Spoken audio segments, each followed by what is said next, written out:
When people hear the phrase "at 57, the tragedy of Mike Piazza is beyond heartbreaking," it immediately creates a sense of deep personal loss or hidden suffering.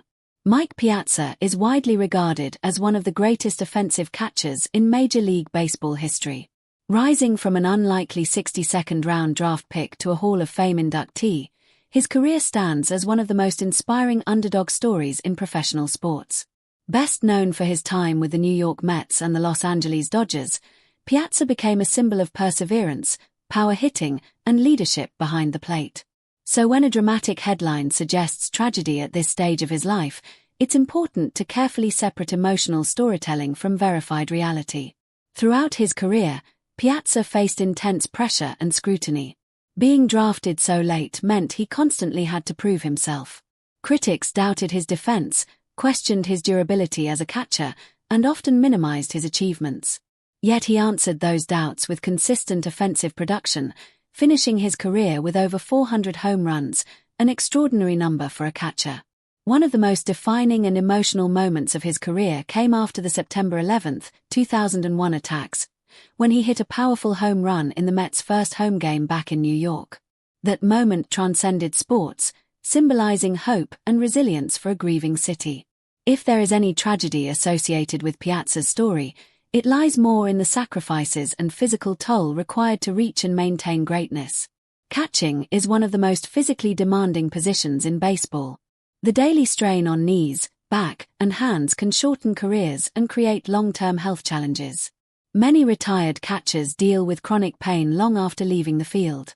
While Piazza has not publicly revealed any catastrophic personal tragedy at age 57, it is realistic to acknowledge that decades of elite-level competition leave lasting marks on the body and mind.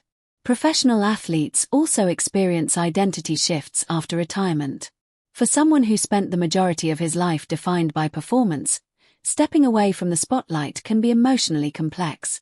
Piazza transitioned into various business ventures and even managed Italy's national baseball team in international competition, reflecting his continued passion for the game. However, life after sports often involves adapting to a quieter existence, which can feel disorienting compared to the roar of stadium crowds. Headlines that frame such transitions as heartbreaking tragedy often exaggerate natural life evolution. Another element that sometimes fuels dramatic narratives around former athletes is the Hall of Fame voting process.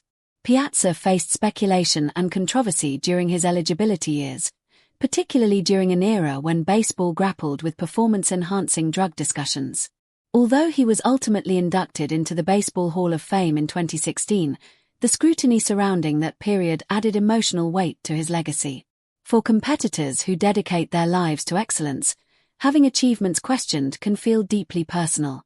Yet, in Piazza's case, his induction ultimately affirmed his impact on the sport. It's also important to emphasize that there is no verified public report of a devastating event defining his life at 57. Sensational headlines often rely on emotionally charged language to draw attention. In reality, Piazza appears to be enjoying life post-retirement, spending time with family and remaining connected to baseball. His story is far more about resilience, achievement, and overcoming doubt than about heartbreak. If there is any bittersweet aspect to his journey, it is the universal reality that time moves forward. Athletic greatness is temporary. Aging is inevitable. For fans who remember him as the powerful slugger behind the plate, seeing him at 57 may trigger nostalgia rather than tragedy. Ultimately, his life reflects the arc of many sports legends: early struggle, peak glory, transition, and reflection.